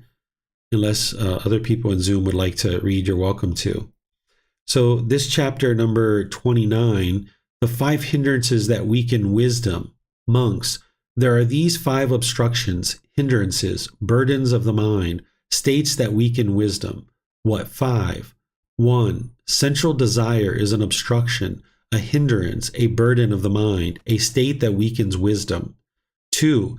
Ill will is an obstruction, a hindrance, a burden of the mind, a state that weakens wisdom. 3. Complacency is an obstruction, a hindrance, a burden of the mind, a state that weakens wisdom. 4. Restlessness and worry is an obstruction, a hindrance, a burden of the mind, a state that weakens wisdom. 5. Doubt is an obstruction, a hindrance, a burden of the mind, a state that weakens wisdom. These are the 5 obstructions, hindrances, burdens of the mind, states that weaken wisdom. Monks, without having abandoned these 5 obstructions, hindrances, burdens of the mind, states that weaken wisdom, it is impossible that a monk with his ineffective and fragile wisdom might know his own wholesomeness, the wholesomeness of others, or the wholesomeness of both, or realize a superhuman distinction in wisdom and vision worthy of the noble ones. Suppose a river were flowing down from a mountain, traveling a long distance with a swift current, carrying along much trash. Then, on both of its banks, a man would open irrigation channels. In such a case, the current in the middle of the river would be dispersed, spread out, and divided, so that the river would no longer travel a long distance, with a swift current carrying along much trash. So too, without having abandoned these 5 obstructions, hindrances, burdens of the mind, states that weaken wisdom, it is impossible that a monk with his ineffective and fragile wisdom might know his own wholesomeness, the wholesomeness of others, or the wholesomeness of both, or might realize a superhuman distinction in wisdom and vision worthy of the noble ones. The followings are the reverse aspects of monks who are void of hindrances. These are the monks who penetrate ignorance, unknowing of true reality, through wisdom, just as a swift current of a river with irrigation channels closed on both of its banks could travel a long distance. So here the Buddha is introducing you to the 5 hindrances, which are the 5 things that are going to hinder you from experiencing enlightenment. And he's using a bit of an analogy here to help you understand that you don't have the ability to firmly move forward to enlightenment as these hindrances are there in the mind. And these are things that I teach in other classes where I go through and I teach what each individual hindrance is and then actually how to eliminate it. And these are also part of the fetters as well, except for number 3, complacency is not part of the fetters, but that is also a hindrance. So each of these hindrances have certain description of what they are. There are certain symptoms that you'll see in the mind. Then there's a certain antidote and way to eliminate them. And then there's a way to determine that you have actually eliminated them. And this is part of the wisdom that you learn on the path to enlightenment. And while we're talking about the hindrances, the hindrance of all hindrances is ignorance or the unknowing of true reality. That's like the top line hindrance, because as long as you have ignorance, you're not going to be able to have wisdom of the 5 hindrances or wisdom of the 4 Noble Truths or the Eightfold Path or things like that. So that's why you're always looking to cultivate wisdom, but these 5 things stand in your way of cultivating that wisdom. Let me know what questions you guys have on this chapter. We can talk about any of these 5 hindrances that you guys would like or you have questions about. If you're struggling with any of these and you need help to know how to overcome them, just let me know and I will help you. Because there's another chapter here that we're going to be talking about that the Buddha has the 5 hindrances in there as well. Number 30 here. The 5 hindrances are called obstacles, hindrances, coverings up, envelopings. This student's name. It is just as if this river were full of water so that a crow could drink out of it, and a man should come along wishing to cross over, to get to the other side, to get across, and were to lie down on its bank, covering his head with a shawl. What do you think, student? Would that man be able to get to the other side? No, master teacher Gotama. In the same way, student, in the noble discipline, these 5 hindrances are called obstacles, hindrances, coverings up, envelopings. Which 5? The hindrance of sensual desire, of ill will, of complacency, of restlessness and worry, of doubt. These 5 are called obstacles, hindrances, coverings up, envelopings. And these Brahmins learned in the 3 Vedas are caught up, confined and obstructed, entangled in these 5 hindrances.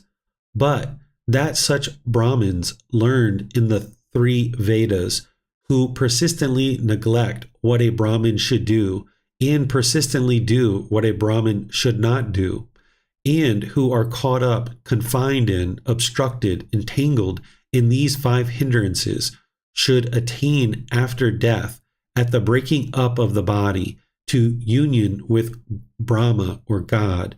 That is just not possible. Okay, so the Buddha is here once again talking about the 5 hindrances, and he's giving this analogy of a person laying on the side of a bank of a river trying to cross to the other side, but they just lay down and cover up their eyes with a piece of fabric. And he's saying essentially that no, it's impossible for this person to cross to the other side because they're not doing what needs to be done in order to get to the other side of the bank. And he's saying the same thing is true if these hindrances are in the mind. You can't get to this enlightened mental state. You're going to need to eliminate these in order to get to enlightenment. And then he relates this to the Brahmin. The Brahmin are Hindu priests that existed during the lifetime of the Buddha, and they exist now as well. They were mainly doing rites, rituals, ceremonies, and worship. They were praying on behalf of the commoner. The common person would pay them money, and then they were supposed to pray on their behalf, and then this person's life was supposed to get better. But of course, the Buddha understood that this wasn't true, and other people knew as well. But the Brahmin, in addition to these rites, rituals, ceremonies, and worship, they were also teaching certain teachings, and they were supposed to be living a certain holy life. And their goal was to have this union with God after death, which is very similar to what a Christian might be thinking about. And the Buddha is saying that it's impossible to have this union with God as long as these 5 hindrances are in the mind. And he's relating it to the Brahmin, because sometimes these Brahmin would come and learn with the Buddha or some of the students of the Buddha. They would come and learn so that they could learn about moral conduct and other things like this to then be able to share with their students or with people who are coming to them for help as well. So let me know what questions you guys have on this chapter. Chapter 30.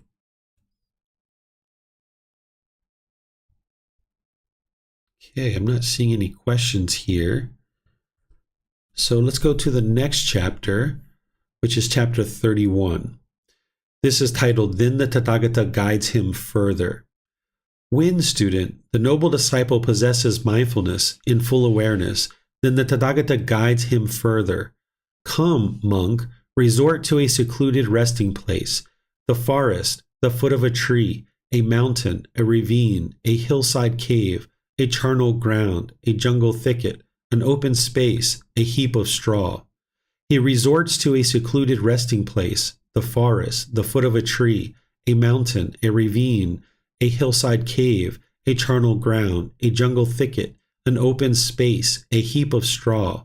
On returning from his alms round, which is gathering food, after his meal he sits down, folding his legs crosswise, setting his body erect and establishing mindfulness before him. Abandoning craving for the world, he resides with a mind free from craving. He purifies his mind from craving.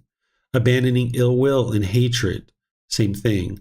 He's abandoning that, cultivating compassion. Abandoning complacency, he develops this perception of light. Then abandoning restlessness and worry, he resides unagitated and inwardly peaceful. Abandoning doubt, having gone beyond this doubt in confidence, the wholesome states arise. Having thus abandoned these 5 hindrances, imperfections of the mind that weaken wisdom, he resides reflecting on the body as body, dedicated, fully aware and mindful, having put aside craving and grief for the world. Here the Buddha is talking about the development of the 4 foundations of mindfulness. Then the Tathagata guides him further. Come, monk, reside reflecting on the body as body, but do not think thoughts connected with the body. Reside reflecting on feelings as feelings, but do not think thoughts connected with feelings. Reside reflecting on the mind as mind, but do not think thoughts connected with the mind. Reside reflecting on mental objects as mental objects, but do not think thoughts connected with mental objects. With the subsiding of thinking and pondering, by gaining inner tranquility and oneness of mind, he enters and resides in the 2nd jhana, which is without thinking and pondering, based in concentration, filled with excitement and joy. Furthermore, the Buddha explained the 3rd jhana, the 4th jhana, the remembering of past lives, the divine eye or 3rd eye, the destruction of the taints in enlightenment according to the standard Pali reference.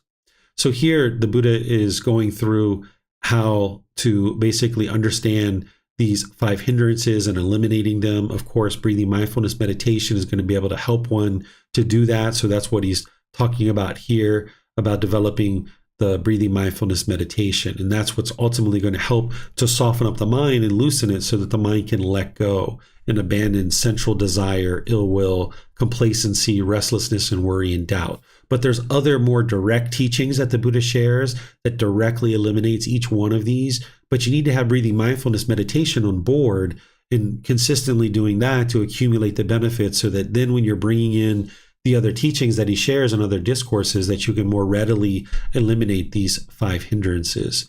And then developing of the 4 foundations of mindfulness, the bodily sensations, the feelings, the condition of the mind, and the mental objects are going to help you to eliminate the 5 hindrances as well.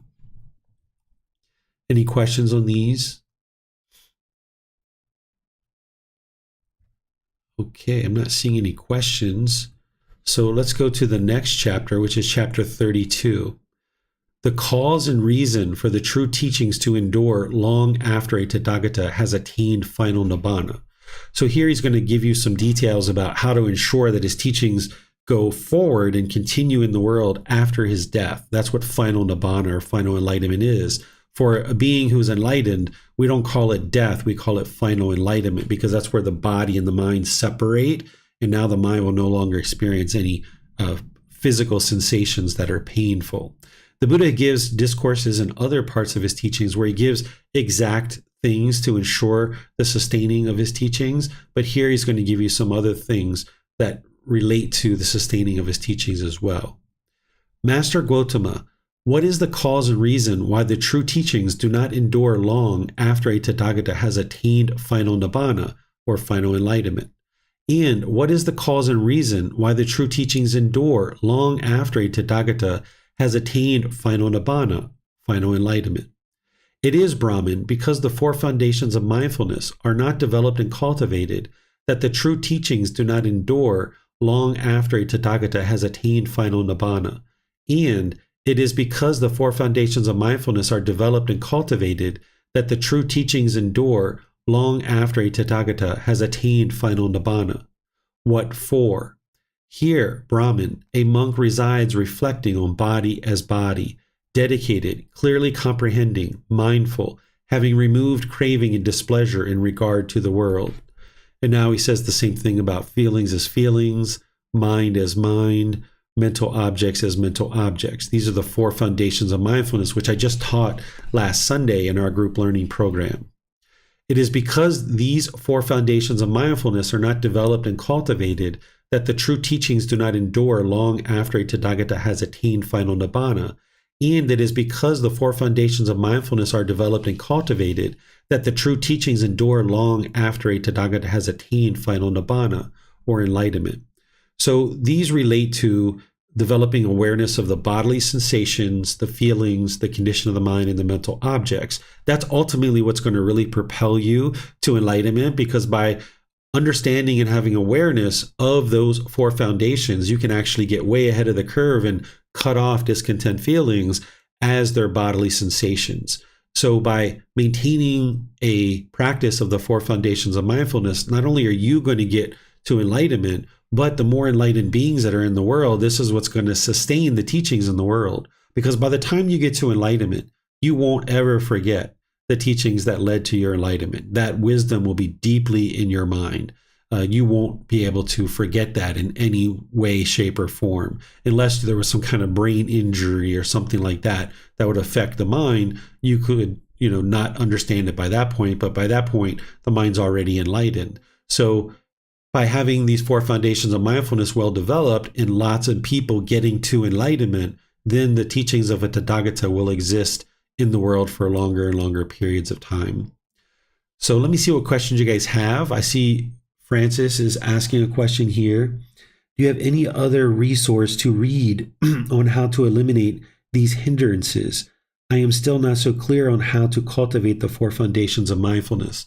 So the best way to learn how to eliminate the hindrances is I've taught classes. I haven't written about it, but I've taught classes on it. You can go to our YouTube channel and search for 5 hindrances, and you'll probably see a good 5 or 6 different classes. They're all essentially presenting the same content.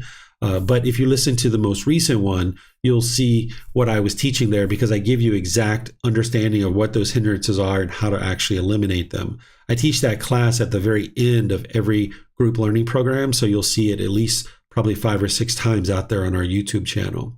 But I just haven't written about it because it's better to explain it than actually to write about it. So I'm still unsure how to cultivate the 4 foundations of mindfulness. So you cultivate those in meditation, and then you also practice them outside of meditation. That's how you actually cultivate them. So awareness of the bodily sensations. When you're in breathing mindfulness meditation, if you notice that an itch is occurring in the body, that is an indication to the mind, and you're noticing a bodily sensation. That's not the same bodily sensation associated with discontentedness arising due to craving, but that's one of the ways that you start to develop awareness of the bodily sensations, is that while you're in meditation, if you notice any pain or an itch or something like this, the mind is aware of that. And that's where I share with you that you should try to cut that off and let it go and bring the mind back to the breath rather than hurrying up and itching it right away. Instead, try to elongate that time where you can just cut off the thought of the mind going to that bodily sensation, whatever it is. If there's pain in the body, adjust the bodily position. Don't allow that pain to continue, because that pain is there for a reason, to tell the mind, hey, you need to take some action here. There's some pain in the physical body. But if it's just like a bodily sensation or something like that, you would like to cut that off and let it go. And now you would like to practice that in daily life, where you're starting to become aware when there's anger or frustration or irritation or any of these other discontent feelings, even conditioned pleasant feelings. There's going to be some bodily sensation associated with that before the mind experiences the actual feeling. So you should be able to discern, this is the bodily sensation, and you can see the tightening of the chest or in the throat, or the heat in the face, or the pressure in the skull, or if there's shyness, maybe you have queasiness in the stomach. There's different bodily sensations with different feelings that are about to arise.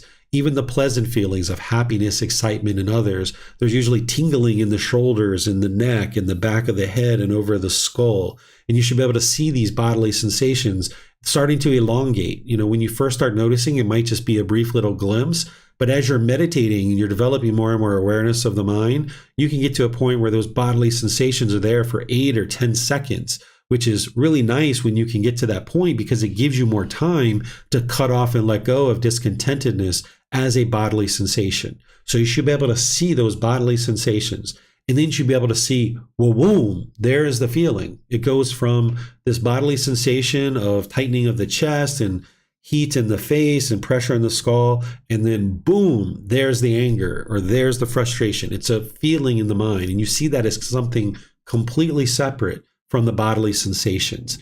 And then when you're noticing that anger is coming to the mind, now if you're angry for several hours or a day or two or a week, that's the condition of the mind. And you should be able to notice that and observe that the mind has been agitated for 3 hours. That's awareness of the condition of the mind. And then there's those mental objects. Be aware of this ill will that's in the mind, that now the mind wants to be vengeful and resentful towards somebody. It's coming from this mental object of ill will that's in the mind. So you're developing it in meditation, but then you're paying attention to it outside of meditation. And this is what helps you to develop awareness of the 4 foundations of mindfulness. And this is explaining the life cycle that discontentedness is going to take when there's craving, desire, attachment in the mind. It's going to go through the bodily sensations, the feelings, it's going to affect the condition of the mind, and then it's going to feed this mental object. So it's about knowing how to recognize them and cutting them off during and after meditation. Yes, whenever you observe any bodily sensations associated with discontentedness arising, you should try to cut that off and let it go. And you'll get better and better at that as you meditate and as you practice this in daily life.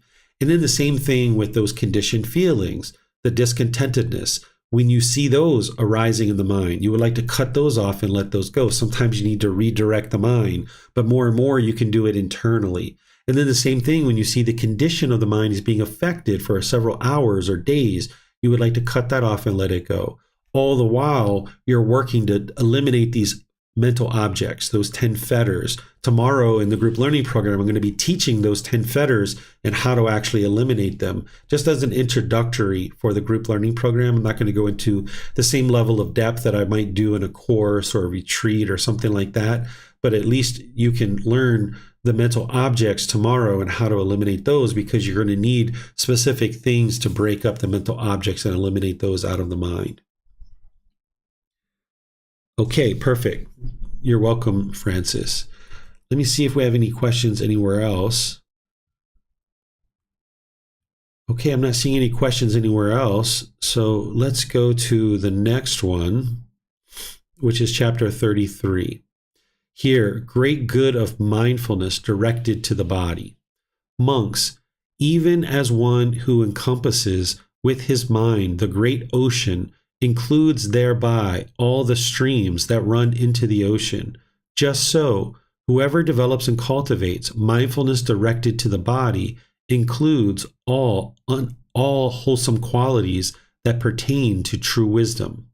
Monks, one thing when developed and cultivated leads to a strong sense of motivation, leads to great good, leads to great security from bondage or enlightenment, leads to mindfulness and clear comprehension, leads to the attainment of wisdom and vision, leads to a peaceful dwelling in this very life, leads to realization of the fruit of wisdom and liberation. What is that one thing?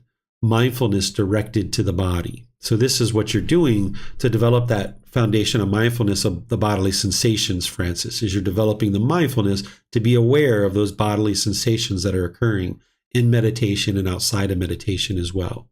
And here the Buddha is going through a whole bunch of successive things and talking about, the tranquility of the mind. He talks about that here and developing the understanding of the wholesomeness of mind that you're looking to cultivate.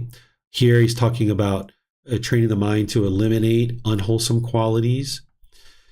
Here he's talking about, what is he talking about? Monks, when one thing is developed and cultivated, unarisen unwholesome qualities arise, and arisen wholesome qualities increase and expand. So here he's basically saying when you develop these foundation of mindfulness of bodily sensations, you can eliminate the unwholesome qualities and you can cultivate and encourage the wholesome qualities. That's part of right effort of the Eightfold Path, but you need the bodily awareness of the bodily sensations to be able to do that.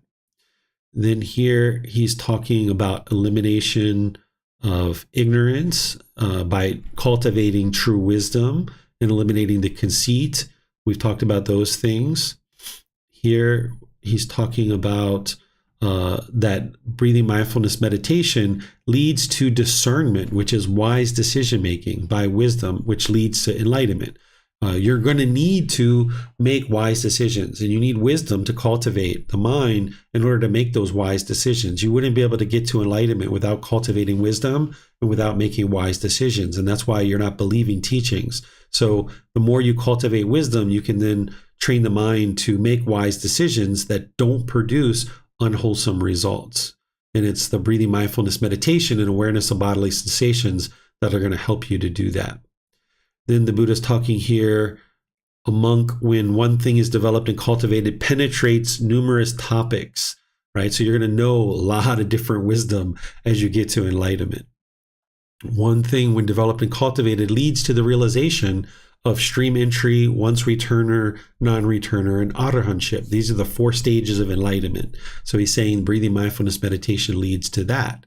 Then he's saying all these other things in terms of cultivation of wisdom, right? I'm just kind of moving through this, just paying attention to our timing. Let's see. And there's a whole bunch of other things that he's sharing here. You guys are welcome to read this as part of the class. You can get these books from the website.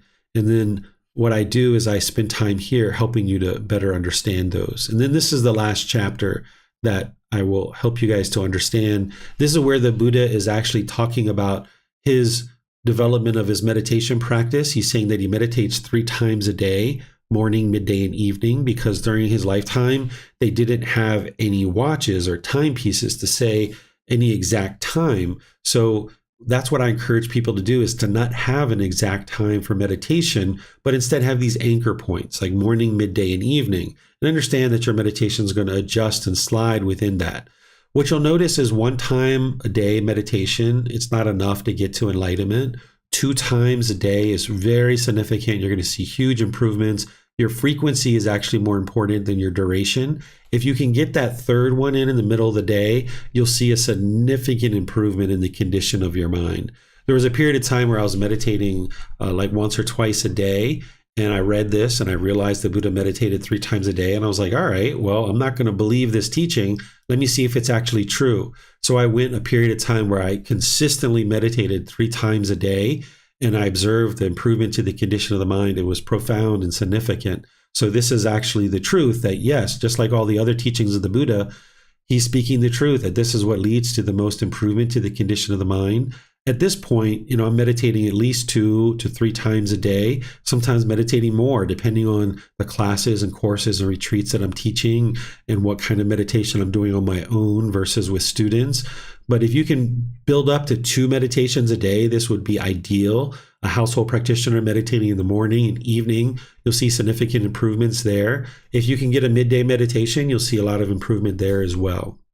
So here the Buddha is just describing this in relationship to a shopkeeper, that if you were running a business, you would apply diligence to developing your business morning, midday, and evening. And this is going to lead to acquiring wealth and increasing wealth that you already have acquired, because the unenlightened mind can understand that. Like, yeah, if I apply effort to my business morning, midday, and evening, it's going to produce more wealth. Well, the same thing is true about meditation, that if you apply effort and energy to developing your meditation practice in this same way, that you'll see this significant improvement to your concentration and to the quality of your mind.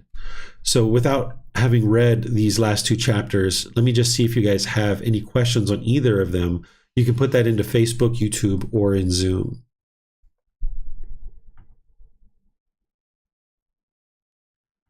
Okay, I'm not seeing any questions anywhere related to these.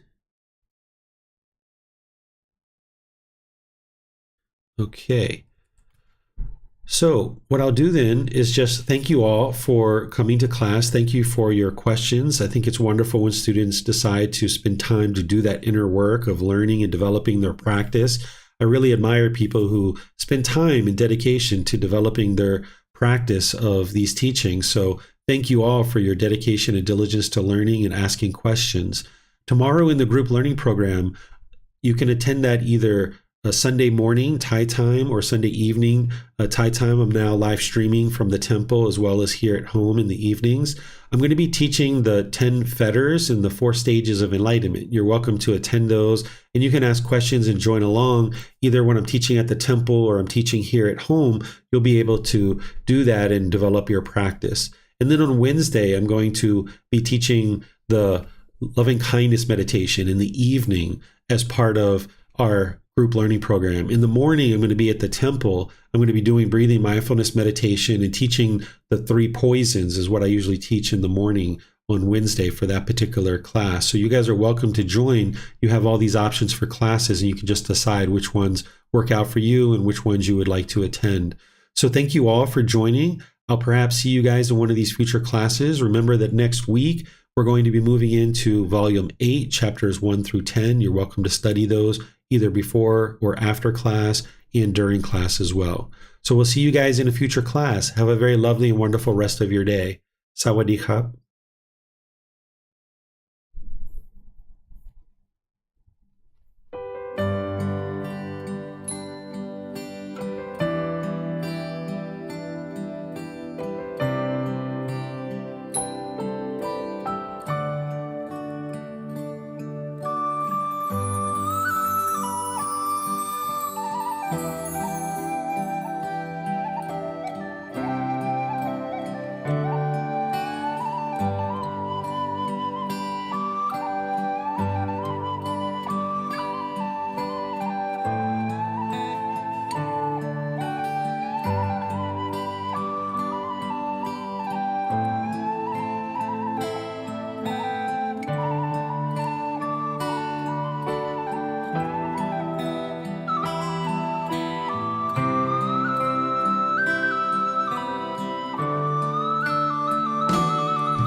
Thank you again for watching.